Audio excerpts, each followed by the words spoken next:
fait que je vais vous lire un texte qui va vous faire comprendre véritablement le drame dans lequel nous sommes. Je fais une citation. Le bon Dieu n'est vraiment plus si bien en France que le dit un proverbe allemand. Je ne souhaite à aucun de mes lecteurs ce qui arrive maintenant au bon Dieu en France. Mon diocèse d'origine, Langres, où pendant 12 ou 13 ans j'ai eu charge d'âme, était encore il y a 30 à 35 ans, non pas un des meilleurs, mais certainement l'un des bons diocèses de France. Le dimanche, toutes les églises s'emplissaient 2 fois. Le matin à la grand-messe, l'après-midi aux vêpres. J'étais encore qu'un petit garçon. Dans mon village natal, non seulement le dimanche, mais tous les jours de la semaine pendant le carême, l'église était tellement bondée que nous, enfants de la première communion, étions entassés derrière l'autel et dans la sacristie. Vous vous rendez compte? Et maintenant, il y a tout juste 8 hommes, le tiers des femmes qui assistaient régulièrement à la messe du dimanche.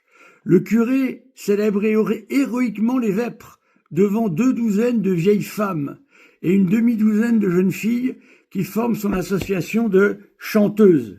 Les prières du carême ont cessé d'elles-mêmes parce que les assistants faisaient presque complètement défaut. J'ai constaté la même chose dans une autre paroisse où j'avais été envoyé comme curé. La paroisse comptait environ 240 âmes, toutes catholiques, dans tout le diocèse. Et on ne connaissait pas les protestants, on les connaissait que de nom. Là, tout le monde était vigneron. 20 ans avant mon arrivée, tous les soirs du carême, tous ces vignerons, hommes et femmes, venaient encore à l'église directement. En rentrant de la vigne, posaient leurs hôtes, autour de l'église, dans le cimetière, et ne rentraient chez eux qu'après avoir assisté à la prière du carême. Mais de mon temps, ce pieux usage avait disparu. Et on ne voyait plus une seule hôte dans le cimetière, et pas un seul homme au sermon du carême. À la fréquentation des prières du carême répondait celle du service divin. Le dimanche, la seule chose par laquelle tous avaient montré leur catholicisme, entre guillemets, étaient les 2 seaux de vin qui, de chaque maison après les vendanges, passaient dans la cave du curé. À cette vieille coutume appelée vin de la Passion, la plupart tenaient encore. Elle tenait lieu de tout, foi, prière, fréquentation de l'église et réception des sacrements. Là encore, pourtant, on voulait généralement avoir un prêtre, au moins à son lit de mort. Quelques années après, je fus envoyé dans une paroisse plus importante avec une magnifique église de pur style flamboyant. Le dimanche, pas un dixième d'une population évaluée en moyenne à 700 personnes ne s'y présentait. L'accès du prêtre au lit de mort y était beaucoup plus rarement obtenu. Ceci a besoin d'être exposé plus en détail. Vous vous rendez compte, mes amis, quel drame connaît la France? Eh bien, je vais vous dire maintenant de quand date ce qui est écrit ici. Évidemment, le sélévacantiste de base, si je puis dire, va entendre ça de son oreille et va se dire « ça, c'est après le concile, évidemment. Le concile, on vous l'a dit, mes amis. » Voyez-vous, méfiez-vous des évidences, chers amis, car ce n'est pas du tout après le concile que cela a été écrit. Bien sûr que non. Cette personne, qui est un prêtre, évidemment, compare la situation qui était celle de 1897, eh bien, à celle qui est la sienne. Alors, attendez, nous sommes à quelle date? Je vais vous le dire tout de suite. Je vais vous le dire immédiatement. Ce monsieur écrit en 1913. Voilà les changements qui sont opérés dans les paroisses de France entre 1897 et 1913. Alors mes amis, vous comprenez que le Concile Vatican II est une réalité bien maigre pour pouvoir venir sans cesse en donner le nom comme si elle était l'origine de tous nos malheurs. Alors, cela est tiré du journal de l'abbé Emmanuel Barbier, voilà, qui est un journal que j'ai en un certain nombre, La critique du libéralisme. Et c'est le journal de octobre 1913. Merci mes amis, méditez sur tout ça. Mes amis, je vous propose d'entrer en profondeur dans ce que l'on appelle la crise de l'Église. Je vais vous lire un document issu également des ressources très importantes que nous donne l'abbé Barbier. Ici, c'est un document qui nous permet en 1908 de nous rendre compte de l'état du clergé en France. On peut partager le clergé en 3 catégories. Nous sommes en 1908, mes amis. Il va sans dire que chacune admet des exceptions nombreuses. Le haut clergé, c'est-à-dire les évêques, les monseigneurs, etc. Comprenons les curés des paroisses de grandes villes, les membres des administrations diocésaines, les prêtres ayant une situation avantageuse. Beaucoup d'entre eux sont amis de la paix et de leur aisance. Ils s'intéressent peu aux questions de doctrine et trouvent tout à fait fâcheux le bruit qu'on fait autour d'elles. Avec cela, ce sont souvent des prêtres pieux et réguliers. Le clergé moyen, qui constitue la masse et qui comprend les curés des modestes paroisses de ville ou de la campagne et les prêtres qui occupent des positions secondaires ou inférieures. Si l'on considère dans cette masse les prêtres arrivés à l'âge mûr, qui sont les plus nombreux et les plus respectables, on peut dire que le clergé moyen, le vrai clergé de France, est inébranlablement attaché au Saint-Siège. Entièrement uni de cœur avec lui, prêt à tous les dévouements et à tous les sacrifices qu'il demanderait. Ce clergé se montre souvent humilié et attristé des hésitations de ses chefs. Tiens. Troisièmement, le jeune clergé. Ce jeune clergé a été formé par la politique de Léon XIII, la politique du ralliement. Le jeune clergé, sorti des séminaires et des universités catholiques depuis quelques années, ses dispositions sont extrêmement inquiétantes. Beaucoup de ces jeunes prêtres sont ardents partisans de toutes sortes de nouveautés et dédaignent absolument toute tradition. Sans études théologiques sérieuses, ils se passionnent pour tout ce qui réclame de la science moderne. Et oui, n'oubliez pas la politique du ralliement. La voilà. Ils étaient remplis d'admiration pour Loisy et n'ont qu'une pitié méprisante pour les théologiens, c'est-à-dire leurs aînés. La foi même est en péril dans ces âmes de prêtres. Ils enseignent l'Évangile selon Marc Sangnier. Marc Sangnier étant le fondateur du Sillon, qui sera pris de manière très avantageuse comme modèle, caché bien sûr par Pie XI, avec l'Action catholique, bien sûr. Action catholique contre Action française, c'est ce qui a été choisi à cette époque-là. Comme s'il n'y avait pas eu une troisième possibilité, qui eût été la tradition catholique tout court. La foi même est en péril dans ces âmes de prêtres. De ce côté, le danger est extrêmement grave pour l'Église de France. L'épiscopat a vis-à-vis du jeune clergé de grands devoirs à remplir. S'il ne s'en acquitte pas, lorsque les prêtres plus anciens auront cédé la place aux nouveaux, c'est-à-dire après la guerre de 14-18, lorsque les prêtres plus anciens auront cédé la place aux nouveaux, nous aurons un clergé en bonne partie dévoyé.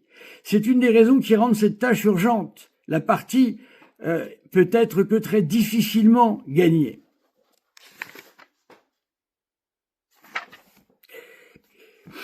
Voilà. Vous voyez, mes amis, que nous retrouvons ici une situation qui pourrait être celle du clergé que nous avons connu par la suite au Concile Vatican II. Et nous voyons ici comment les saboteurs dont je parle ont trouvé le ciment qui allait leur permettre de former ce clergé très nombreux, pleine des idées de Léon XIII, pleine des idées du ralliement, pleine des idées des nouveautés, admirateur de Loisy, méprisant d'un revers de main ce qu'ils appellent les théologiens. Voilà, donc ils sont plus intéressés de social et de politique qu'intéressés véritablement par la tradition qu'ils dédaignent de l'Église catholique. Mes amis, encore un texte qui nous montre à quel point il faut être prudent dans nos jugements. Et je parle ici aux sénévacantistes, vous savez que c'est un peu mon public, hein, ceux qui veulent entendre. Et je parle également à ceux de la fraternité Saint-Pédis. Ne vous aurait-on pas vendu un produit un peu facile avec le Concile Vatican II, responsable de tout? Merci de mettre vos commentaires, s'il vous plaît. Et si vous n'êtes pas d'accord avec moi, évidemment, d'argumenter. Je publierai vos commentaires sans hésitation. Merci, mes amis. Mes amis, face à la situation de l'Église en 1908, comme je viens de vous le lire, et en 1913, avant la guerre de 14-18, vous vous rendez bien compte que ce jeune clergé allait devenir les cadres, hein, malheureusement, plus tard, au moment du Concile Vatican II d'ailleurs, de ce qu'on appellera les démolisseurs, en quelque sorte. Eh bien, quand je dis que le Concile Vatican II n'est absolument pas la cause, mais au contraire le remède, c'est pas un slogan que je donne. Je vous renvoie ici dans le Concile Vatican II, hein, je vous renvoie à un document extrêmement intéressant qui s'appelle Optatam Totius, décret sur la formation des prêtres. Je suis au numéro 4. Les grands séminaires sont indispensables pour la formation des prêtres. Dans son ensemble, l'éducation qu'on donne aux séminaristes doit tendre à être de véritables pasteurs d'âme, à l'exemple de notre Seigneur Jésus-Christ, maître, prêtre et pasteur. Maître, prêtre et pasteur, c'est magnifique. Ils doivent donc être préparés au ministère de la parole, afin de comprendre toujours plus à fond la parole de Dieu révélée, de la posséder par la méditation, de l'exprimer par leur parole et leur conduite, au ministère du culte et de la sanctification, afin que s'adonnant à la prière et célébrant la sainte liturgie, ils accomplissent l'œuvre du salut par le sacrifice eucharistique. Tiens, le sacrifice eucharistique, là où M. Abosi nous dit que cela a été aboli au Concile Vatican II. Curieux, non? Je continue. Et les sacrements, au ministère pastoral, afin de savoir rendre le Christ présent aux hommes, lui qui n'est pas venu pour être servi, mais pour servir et donner sa vie en rançon pour la multitude. De se faire les serviteurs de tous les hommes et d'en gagner ainsi davantage. Ici de nombreuses citations bibliques. C'est pourquoi tous les aspects de la formation spirituelle et intellectuelle et de la formation à la discipline doivent être ordonnés à cette fin pastorale, gagner les âmes, et par une action concertée. Et tous les directeurs et professeurs s'appliqueront avec zèle et dans la concorde à l'œuvre qui poursuit ce but en obéissant fidèlement à l'autorité épiscopale. Comme la formation des séminaristes dépend de sages règlements, mais surtout et avant tout des aptitudes des éducateurs, les directeurs et professeurs de séminaires seront choisis par ce qu'il y a de meilleur. Ici, c'est une reprise de Pie XI, l'encyclique Ad Catholici Sacerdoti. Et ils seront soigneusement préparés par une solide formation doctrinale. Une solide formation doctrinale. Je vous rappelle que nous avons appris que le jeune clergé de 1913 rejetait complètement la formation doctrinale. Le concile est un remède, mes amis, pas un mal. Je continue. Par une expérience pastorale convenable et par une formation spirituelle et pédagogique particulière. En vue d'atteindre cette fin, il faut donc créer les instituts ou les cours qui seront organisés de façon appropriée et organiser les réunions de directeurs de séminaires qui auront lieu à des moments déterminés. Voilà.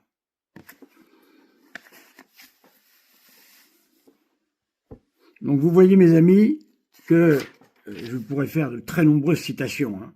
Vous voyez, mes amis, combien le Concile Vatican II, se rendant compte des graves problèmes que le clergé avait justement à la suite de tous les événements qui se sont passés en particulier en France, hein, avec évidemment le funeste ralliement de Léon XIII qui a une conséquence, c'est d'avoir un clergé qui avait délaissé les études ecclésiastiques et qui ne s'intéressait qu'à la politique et à la sociologie.